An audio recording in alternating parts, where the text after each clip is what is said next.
ચોમાસા પહેલા જ નદીઓમાં આવક શરૂ થઈ ગઈ છે। ગુજરાતની નદીમાં ચોમાસા પહેલા આવક શરૂ થઈ છે। છોટાઉદેપુરની સાપણ નદીમાં નવા નીર આવ્યા છે।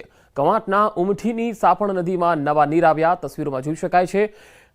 કવાંટ તેમજ ઉપરવાસના મધ્યપ્રદેશમાં ભારે વરસાદને પગલે સાપણ નદીમાં નવા નીર આવ્યા છે। ચોમાસા પહેલા જ કવાંટના ઉમઠી ગામની સાપણ નદી બે કાંઠે વહેતી થઈ છે।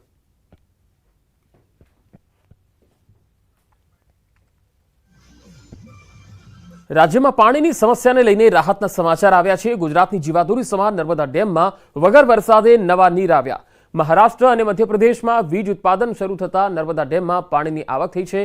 નર્મદા ડેમની મહત્તમ સપાટી 123.98 મીટર પર પહોંચી છે।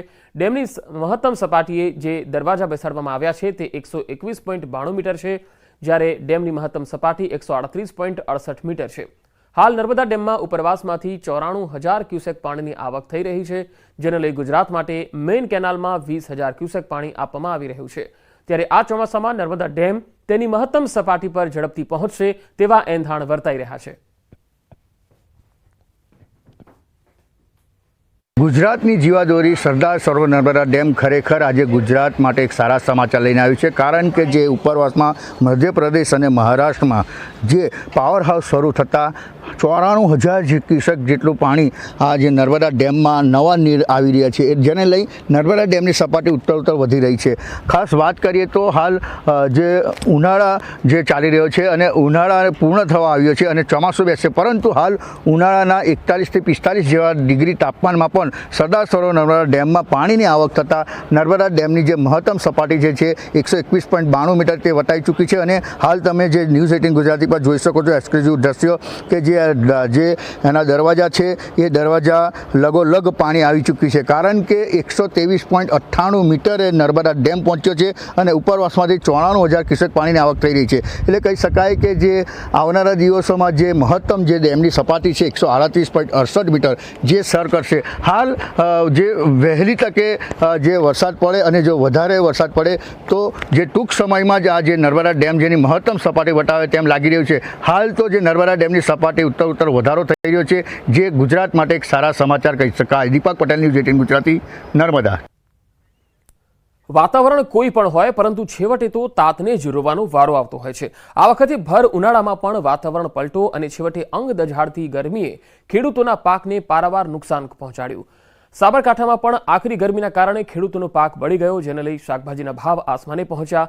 એક તરફ પાકમાં ઓછું ઉત્પાદન અને બીજી તરફ મોંઘા ભાવના બિયારણ, ખાતર, મજૂરી અને બજાર સુધી પાક લઈ જવાના ભાડામાં કોઈ પણ જાતનો ઘટાડો ન થયો હોવાથી ખેડૂતોની પરિસ્થિતિ ખૂબ જ ખરાબ છે।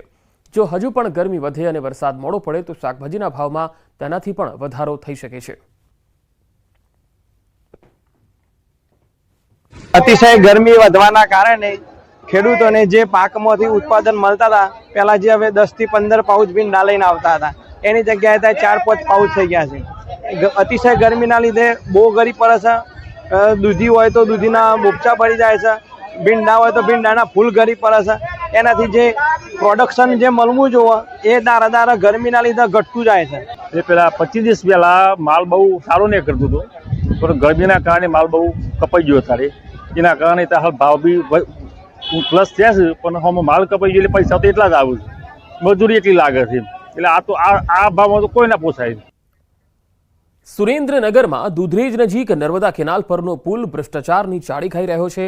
ધ્રાંગધ્રા જવા તરફના પુલ પર એક જ વર્ષમાં 4થી વાર ગાબડું પડ્યું, જેના કારણે વાહન ચાલકો ફરી જીવના જોખમે ત્યાંથી પસાર થવા મજબૂર બન્યા। પુલ પર દર વખતે ગાબડું પડે છે અને બેદરકાર તંત્ર દર વખતે થીંગડા મારી સંતોષ માની લે છે।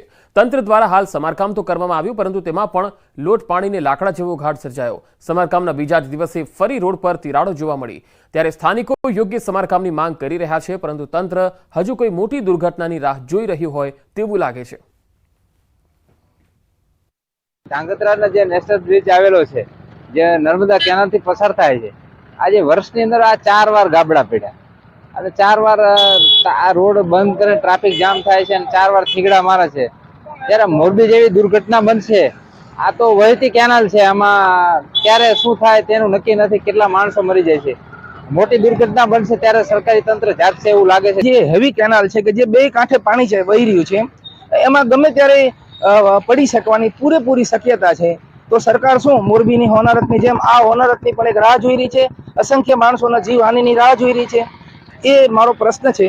અને એ બાબતમાં સરકાર શું યોગ્ય તાત્કાલિક નિર્ણય લેવા માંગે છે, એ આપના માધ્યમથી હું સરકારશ્રીને વિનંતી કરું છું. સુરેન્દ્રનગર શહેરને કચ્છ સાથે જોડતા મુખ્ય હાઈવે પરના દુધરેજ નજીક આવેલ નર્મદા કેનાલ પુલ પર છેલ્લા 1 વર્ષમાં 100થી વાર ગાબડું પડવાનો બનાવ બન્યો છે અને જેને લઈ અને વારંવાર વાહન ચાલકોને હાલાકીનો સામનો કરવો પડે છે અને તંત્ર જાણે કોઈ મોટી દુર્ઘટનાની રાહ જોઈ રહ્યું હોય તેમ વારંવાર આજે નર્મદા કેનાલ પરના જે પુલ છે એમાં વારંવાર ગાબડા પડતા ઠીકડા મારવાની જે નીતિ છે એ તંત્ર દ્વારા અપનાવવામાં આવી રહી છે. આપ ટીવી પરના દ્રશ્યોમાં જોઈ શકો છો કે આ ગઈકાલે સાંજે જ આ પુલ પર ગાબડું પડ્યા બાદ તંત્ર દ્વારા રિપેરિંગ કામ હાથ ધરવામાં આવ્યું હતું, પરંતુ હજુ પણ આ રિપેરિંગ કામમાં પણ લોટ પાણીને લાકડા હોય તેવી સ્થિતિ જોવા મળી રહી છે. ગઈકાલે સાંજે જ આ જે પુલ પર છે રિપેરિંગ કામ હાથ ધરવામાં આવ્યું હતું, પણ આજ સવારે આ રિપેરિંગ બાદ પણ અત્યારે જે પુલનું રિપેરિંગ કામ કરવામાં આવ્યું છે તેને બાદ પણ તિરાડો જોવા મળી રહી છે, જેને લઈ અને કોઈ મોટી દુર્ઘટનાનો ભય છે. ત્યારે તંત્ર કોઈ મોટી દુર્ઘટનાની રાહ જોઈ રહ્યું હોય તેવું લાગી રહ્યું છે. ત્યારે તાત્કાલિક યુદ્ધના ધોરણે આ પુલનું યોગ્ય સમારકામ કરવામાં આવે તેવી ક્યાંક ને ક્યાંક શહેરીજનોમાં માંગ ઉઠવા પામી છે. અક્ષય જોશી, ન્યૂઝ 18 ગુજરાતી, સુરેન્દ્રનગર. ભૂગર્ભ ગટરના ઢાંકણા લગાવવા માટે ખોદેલા ખાડામાં બાઇક સવાર પુરુષ અને મહિલા પડ્યા. રાત્રિ દરમિયાન ગોદી રોડ ખાતે બનેલી આ ઘટના છે, જ્યાં મહિલાને ઈજાઓ પહોંચતા સારવાર હેઠળ ખસેડાઈ. સ્માર્ટ સિટી અંતર્ગત ચાલતા કામ ગટર લાઇન માટે ખોદેલા ખાડામાં બાઇક સવાર પડ્યા હતા. રાત્રે ખાડો દેખાતા વ્યક્તિ ખાડામાં જ પડી ગયા.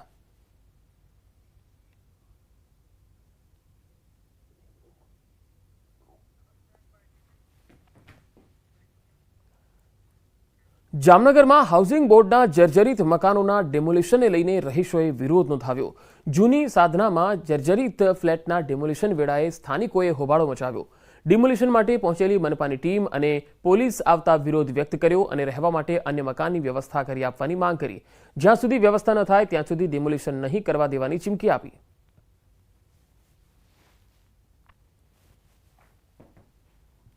જામનગરમાં જૂની સાધનામાં હાઉસિંગ બોર્ડના મકાનનું ડિમોલેશન છે તે શરૂ કરવામાં આવી રહ્યું છે. M53 અને M63 મકાન છે. આ જે બિલ્ડિંગો છે એમાં 24 જેટલા રહેણાંક મકાનો આવેલા છે. જે પ્રકારના દ્રશ્યો આપ જોઈ રહ્યા છો, ખૂબ જર્જરિત હાલતમાં જે આ હાઉસિંગ બોર્ડના મકાનો છે તે મકાનો પાડવા માટે હાઉસિંગ બોર્ડ, કોર્પોરેશન અને પોલીસ ટીમો આવી પહોંચી છે. ત્યારે સ્થાનિકોનો વિરોધ પણ છે. સ્થાનિકો સાથે જ વાત કરીશું. શું કહેશો બેન, આજે તમારું જે આ ફ્લોર છે પાડવા માટે આવી રહ્યા છે, શું કહેશો? ના, અમારે પાડવા નથી દેવું. અમને રહેવાની સગવડ દો કે અમે રહી છીએ ખાલી ના કરાવો. લખાણ દો અમને. અમે જાય ગયા ત્યારે માથે ચોમાસું આવે છે, અમારે બરાબર તેવડ તો હોવી જોઈએ ને, તે પોઝિશન નથી અમારી, તો કેમ ખાલી કરી દઈએ અમે હવે? બેન, શું માગણી? કારણ કે મકાન આખું જર્જરિત છે. સામે પણ એક મકાન પડી ગયું, 6 લોકો ગુજરી ગયા એમાં. હા, તો હવે આ M63 અમને ખાલી કરાવે છે, તો અમે M63 ખાલી કરવા રાજી નથી. તો સ્થાનિકોની માંગને લઈને હાઉસિંગ બોર્ડના ડેપ્યુટી એક્ઝિક્યુટિવ એન્જિનિયરે કહ્યું કે હાલ તાત્કાલિક ધોરણે મકાન ન આપી શકીએ, જ્યારે રીડેવલપમેન્ટ સ્કીમ હેઠળ આવાસ બને ત્યારે મકાન આપી શકીએ. વધુમાં કહ્યું કે અવારનવાર મનપાની નોટિસો બાદ પણ જર્જરિત મકાન ખાલી ન કરતા ડિમોલિશનની કાર્યવાહી હાથ ધરાઈ છે. મકાન તો એને અત્યારે આપી ના શકીએ, પણ રીડેવલપમેન્ટ સ્કીમમાં જ્યારે આવાસ બને ત્યારે અમે એ લોકોને મકાન આપી શકીએ. અત્યારે તો અમે મકાન ના આપી શકીએ. અમે એ લોકોને વારંવાર જાહેરાત આપી છે, નોટિસો આપી છે, મકાન ખાલી કરવા માટે અમે કહેવામાં આવ્યું છે, છતાં એ લોકોએ કામ કર્યું નથી અને એ લોકોએ મકાન ખાલી કર્યા નથી. અને કોઈ જે સર્વિસ છે, કોમન સર્વિસ છે, અંદરની કોઈ સર્વિસ છે, એ લોકોએ જાતે કરાવેલી નથી, એટલે આ જર્જરિત વધારે થઈ ગયેલું છે. જો તમે સુરતના કામરેજ વિસ્તારમાં રહેતા હોય કે પછી ત્યાંથી પસાર થઈ રહ્યા હોય તો તમારા માટે આનંદના સમાચાર છે. ટૂંક સમયમાં જ કામરેજમાં ટ્રાફિકની સમસ્યામાંથી લોકોને મુક્તિ મળશે. છેલ્લા કેટલાક સમયથી કામરેજ 4 રસ્તા પર ટ્રાફિકની સમસ્યા માથાના દુખાવા સમાન બની છે. ત્યારે કામરેજના MLA અને રાજ્યના મંત્રી પ્રફુલ્લ પાનસેરિયાએ સંકલન સમિતિની બેઠક યોજી, જેમાં અધિકારીઓને દબાણો દૂર કરી રસ્તા પહોળા કરવાની સૂચના આપી. કામરેજ પોલીસ ચોકીથી લઈ દેરોદ પાટિયા સુધીના કેનાલ રોડનું દબાણ હટાવી યુદ્ધના ધોરણે ચોમાસા પહેલા રસ્તાનું કામ પૂર્ણ કરવા અધિકારીઓને સૂચના આપી. ત્યારે ચોમાસા પહેલા કામરેજના લોકોને ટ્રાફિકની સમસ્યામાંથી છુટકારો મળશે. તમામ અધિકારીઓ સાથે રૂબરૂ સ્થળ વિઝિટ લે, કામ ઝડપથી ચાલે, લોકોની ટ્રાફિકની સમસ્યા છે તો દબાણ દૂર કરવા માટે 10 દિવસનો અધિકારીઓને સમય આપી અને તત્કાલ જે રોડના દબાણો છે, લોકોને યાતાયાતની અંદર જે પ્રશ્ન થઈ રહ્યા છે એ સોલ્યુશન કરવા માટેની પણ સૂચના આપવામાં આવી છે.